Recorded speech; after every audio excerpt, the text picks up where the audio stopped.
You know what time it is. It is lunchtime true crime. Yes, friends, we're back. We are back with lunchtime true crime because number one, we need lunch. Number two, we need true crime to go along with our lunch. But first, you know all the things you have to do. Like the video, subscribe to the channel. Today, we're going to talk about Miss Dana Jennings. Honey, Dana was a mess. Okay, but look. Dana was a nice girl born to some parents who got married young. Shout out to young parents. Good for you. Your nest is empty just that much faster. Not that that's what I'm wishing for, but I'm just saying it's nice not to have them kids eating up your food, messing up your house. But anyway, so wait, let me get myself comfortable here over here at the lunchtime true crime. So, okay. Bill and Terry get married young, and they're like, well, I love you. No, I love you more. No, I love you more. And they have a couple kids. Dana was their firstborn. And they were like, you know what? After a few years, I'm kind of sick of you. Like this whole living together and kids and family thing. So they broke up, right? But they remained good co-parents. And this is not like a story of a person who came from like a real messed up dysfunctional household. She had nice parents. Yes, they divorced, but they still loved each other.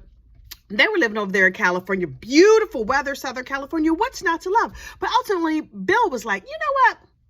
My ex-wife, I could probably live a little further away. Like, she's good and everything, but like, I'm not trying to be all up under her. So I'm going to move to Colorado. He moved to Colorado. He got himself a nice business. He was good with his hands. He was helping people. Everybody loved Bill. And so he was like, I have a beautiful life here. If any of my kids want to come and live with me, that's great. Dana grew up, saw mom, saw dad. Everything is cool, right? And then she was like, you know what? I might move to Colorado to be closer to my dad. And dad was like, come on, Colorado is great. There's lots of mountains and snow and white people. Gonna be terrific. So Dana moved on out to Colorado and she became a massage therapist. And she was like, this massaging people, this is lovely. I get to rub down strangers. There's oils involved. What is not to love? So, Dana gets married and she has a little baby and she's like, I'm massaging people professionally. I got a nice husband. I got a nice baby. And that marriage didn't work out. It's okay if at first you don't succeed. So she tried again and that marriage didn't work out. And then she tried again. And so it's like, Dana girl, you and the massage, you're really, really good at massage. You're not that good at marriage. You're not that good at marriage. And so she was like, you know what? Okay. Fourth time is probably the charm. You know what? I just needed to get to my fourth marriage, and then me in the fourth marriage, that's going to be the thing. So her and her kid and her husband get together, and like Dana marries Chris, her fourth husband. And after 3 years, that marriage gets a little rocky too. She's like, dang, I thought 4 was my lucky number. Maybe 5, but okay. And her father was like, Dana, listen, I see things are rough for you. Why don't you and your child come and live in my house?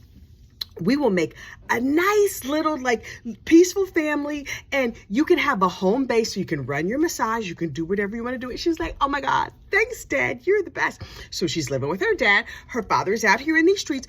Everybody loves him. He still loves everybody. He's cutting people's grass. He's the security manager down at some plant or store or whatever. He has some nice job. But everything was going good. The father, Bill. So Bill, like, retires. Dana's still living there with him. And Dana's helping out around the house. Yes, she has 4 ex-husbands, but you can't hold that against her, can you? She still has her massage business. Her daughter is growing up. Everything is going great. And then Bill wasn't coming around as much. So the friends and family are like, hey, Dana, you seen Bill? And she's like, no, like he just, you know how he is. He gets with his girlfriend, he goes out, he comes back, whatever. And slowly, little by little, Dana just kind of took over the house. Her stuff, her things, her massage table, she was like, teensy bit of a hoarder. That might have had something to do with why all the marriages didn't work. I'm not saying, but I'm just saying, you know what I mean? She had a lot of stuff, a lot of stuff. And so after a few weeks of not talking to the dad, Bill's brother is like, hello, Colorado police. You know, I don't remember what city it was. Hello, Colorado police. My brother Bill has not been around. Can you go over there and do a welfare check? Now listen, Dana got a lot of crap. Don't worry about her and her crap. Just knock on the door and see if you could like kick a path through and see if you can find my brother Bill, because he might be buried under a stack of newspapers in there. Who the heck even knows? So the cops are like, hey, Dana girl, how you doing? Hey. How's your mom and them? How's your dad? Have you seen your dad? And she was like, he comes and goes. I think he went camping with his girlfriend. Honestly, if I go missing and someone says that I've been camping, you know I'm dead, because I don't, camping is not for me. So the cop is like, okay, he looks around. He's like, this place is kind of cluttered. They said it might be cluttered, but okay. And the cop was like, Dana, girl, what's that smell? She's like, ugh, we had a sewage leak and I'm trying to get it fixed, but you know, I have all my clutter and all my whatever. And the cop was like, okay, call a good plumber. And if your dad comes by, have him call his brother, have him call the cops. And Dana's like, okay, great, I'll do that. A couple more weeks goes by, still no bill. And so one of the other relatives calls and was like, hey, Dana, you seen Bill? She's like, I don't know where dad went. So this relative also calls the cops. Listen, can you go over the... Yes, she has a lot of stuff. She's kind of a pig and she's kind of taken over the house. Can you just go have a little peek around, see if you can see Bill? Cops knock on the door. Hey, Dana girl, how you doing? Good to see you. Good. I see you didn't clean up. Still a mess? Still a mess. Okay. No judgment. Not that much judgment. Hey, did your daddy come back by? People say they've been calling him, and she's like, no, I have a pile of mail for him here. He left his cell phone. I thought he was with his girlfriend, Martha, but I don't know. And so they were like, okay, well, if he stops by, then make sure you, have him give a call. And she's like, okay, will do. Meanwhile, over at the laundromat, somebody calls the police and was like, hey, Officer Frilly, lady came in here a couple of weeks ago and she had a bunch of laundry that was covered in blood. And they were like, really? Okay, first of all, who knew the laundromat people was out here snitching like that? Because I did not know. I mean, I have a washer and dryer in my house, and if I have like a big comforter or something, I might take it to the laundromat. But mostly I just drop off because, I don't want to be sitting in the laundromat. Anyway, so although the laundromat, like the big 24-hour laundromat here, is right next to a place that has really good mozzarella sticks. Not that this is about food, but really in my mind, everything is kind of about food. You know what I mean? So the laundromat lady was like, yeah, somebody came in, they had a lot of linens with a lot of blood. Mind your business, laundromat lady. You don't know. I might have had like giving birth. I had a bad cycle or something. Mind your business.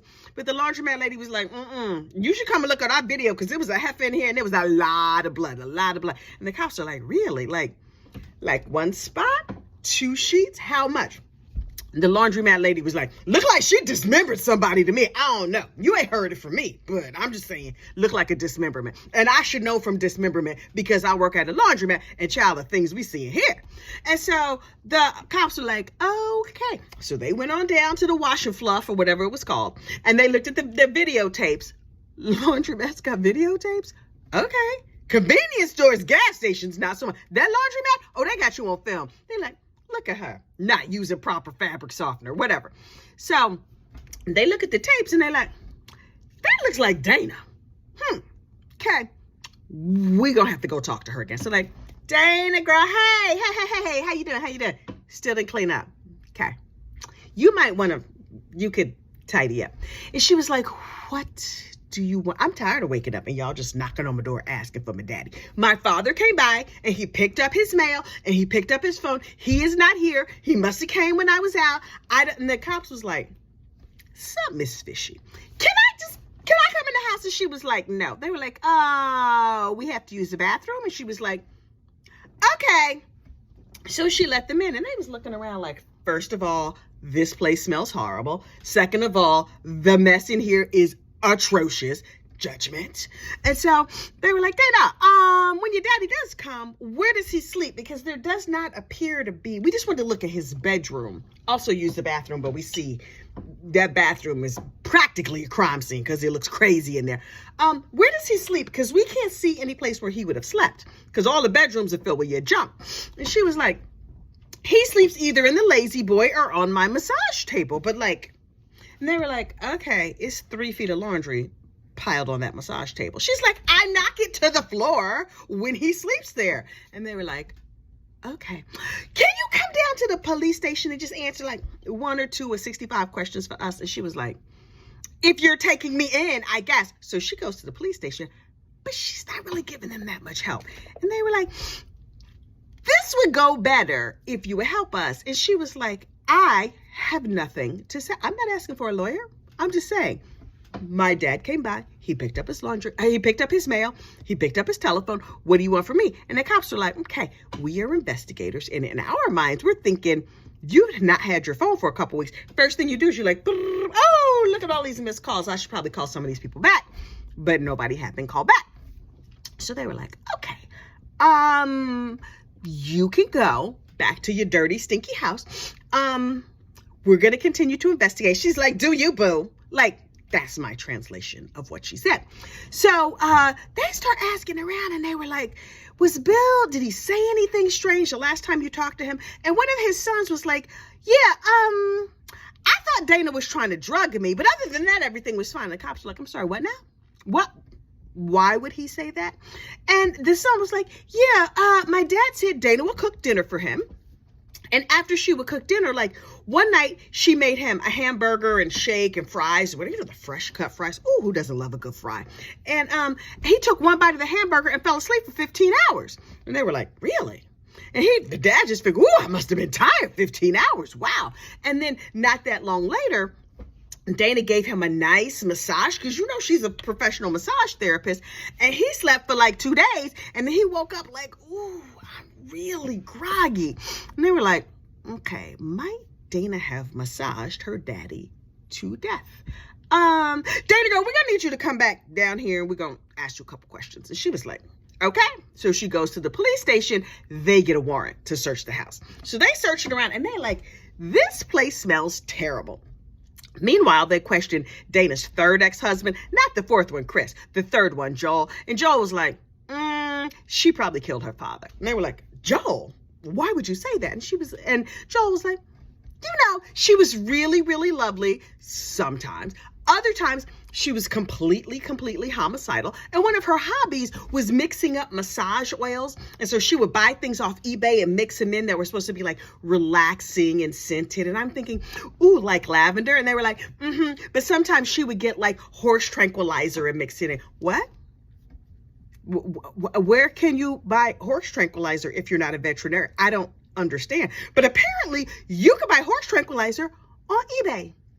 Good to know. Or at least you could at that time. Now, can you still? Child, I don't know, because I don't be buying horse tranquilizer. But okay. So they get Donna down there, and she's like, you know what? I'm going to play nice. So they're like, hey, Donna, what is the deal with the horse tranquilizer? And she's like, it relaxes people. A drop, a smidge, a touch. And they were like, okay. And so she's jovial and she's happy, and she's explaining everything while she's down at the police station. Meanwhile, they're searching the house. And they go through the house and they're like, this does not smell like sewage. So they get down to the crawl space and they see some new concrete that was laid, and some senior officers were like, veteran officers were like, that smelled like decomposition to me. You've been a cop for a long time if you just walk in and you could like, oh, that smells like decomposition. I recognize the smells of lavender. I recognize orange. I recognize vanilla. Decomposition? No, thank you. That's not a smell I know. That's not a smell I want to know. No, thank you. So they were like, okay, we're going to get the fire department down here. We're going to jackhammer out this crawl space because it's some freshly poured concrete and a smell of decomp. So they start jackhammering and they're like, oh, what is this? A shin bone? A thigh bone? They start finding bones. And they were like, okay, call the station and be like, tell her we done found a body. So they were like, Donna girl, Dana, Donna, whatever her name was. Listen, we found a body in your crawl space. And she was like, I'm sorry, what now? And they said, yeah. We found what we think is your father's corpse in your crawl space. Is there anything you want to say about that? And she said, he's dead? Yes, ma'am. We suspect that corpse that we found, do you know anything about a freshly buried corpse in your crawl space? And she was like, no, I don't recall anything about that. So they were like, how might he have died? And she's like, I don't know, but sometimes my father had trouble sleeping. And so I would mix different things into his massage oils to help like massage him for him to go to sleep. And maybe I put too much in, and then he fell asleep and possibly fell into a coma. I might have massaged him to death. And they were like, okay, so you have the right to remain silent. And then they gave her like the nice bracelets and some lovely comfy pajamas to wear over there in the county jail. And they stuck her in there until it was time for her to go to trial. So at trial, she was like, I went on eBay and I was trying to be helpful to help my father sleep. And I was so helpful that he slipped into a coma and died. What you want from me? And they were like, right. At what point did you decide to cut him up and put him in the crawl space? And she was like, right. I forgot about that part. I thought that people would not understand if he accidentally died on my watch. And so I just thought I would deal with the situation. And so I dealt with it. Can I go home now? My house is a mess. I really should tidy up. And they were like, yeah, no. So you're being charged with abuse of a corpse and dismembering a body and poisoning your daddy to death. And she was like, oh. So I can't go home. And they're like, nah, girl, you're going to prison. And so she got locked up. She's still in prison. Now, she is still in beautiful Colorado. And I imagine that in prison in Colorado, you get to do lots of outdoor activities and see the snow and the sun and everything else. But you're still in prison. Also, I think she would have been a little bit nuts. Like, it's not a usual response to things to massage somebody to death. Also, not a usual response to dismember a body. Also, there is no laundromat confidentiality. In case you were curious, if you come to the laundromat with like a big bundle of laundry that's filled with blood, that laundromat lady gonna tell on you. They got cameras, and while the bank might have foggy cameras, the 7-Eleven got foggy cameras, laundromat cameras, 4G, 4D, high definition, HD. That's what I'm trying to think of. HD. They gonna have all your business. So you folding them holy drawers, they got it all on video. So I'm just saying, govern yourselves accordingly if you were a laundromat user. If you are going to unalive somebody and dismember them, pro tip, burn the sheets or just wash them in your own washer and dryer. I'm just saying, don't go to the laundromat because them laundromat people gonna tell on you. So Miss Donna's tucked away in jail. We're not gonna have to worry about her. And also, don't kill people. Just little message from me to you. Don't unalive people. Then you don't really have to worry about it. See? Isn't that a happy ending? Okay, so look, that is our Lunchtime True Crime. Today's episode of Lunchtime True Crime are dedicated to 3 of our members who are Renee P. Oh, I love Renee. I love Renee. Biffany and C. Morales. You too could have an episode dedicated to you if you are one of our True Crime BFFs, if you join Gossip Rumor and Innuendo memberships. But listen, do not panic. If you can't afford, if you don't want to, whatever, you don't have to join. Here are the perks of membership. More me. I don't know if that's a perk. Is that a curse? Whatever. But members get announced on our little videos and stuff. You get a little episode dedicated to you. But also, you get 3 times a day, 7 days a week. I'm not even sure if that's a perk. That's a lot of me. That's a whole lot of me. But we do a bedtime check-in. So on the weekends, when I don't post to my regular feed, I post on our little close friend circle over there in the back room. We just have a little chitty chat about anything, very unfiltered. Your kids can't listen to them videos. I say things and no kids. Okay.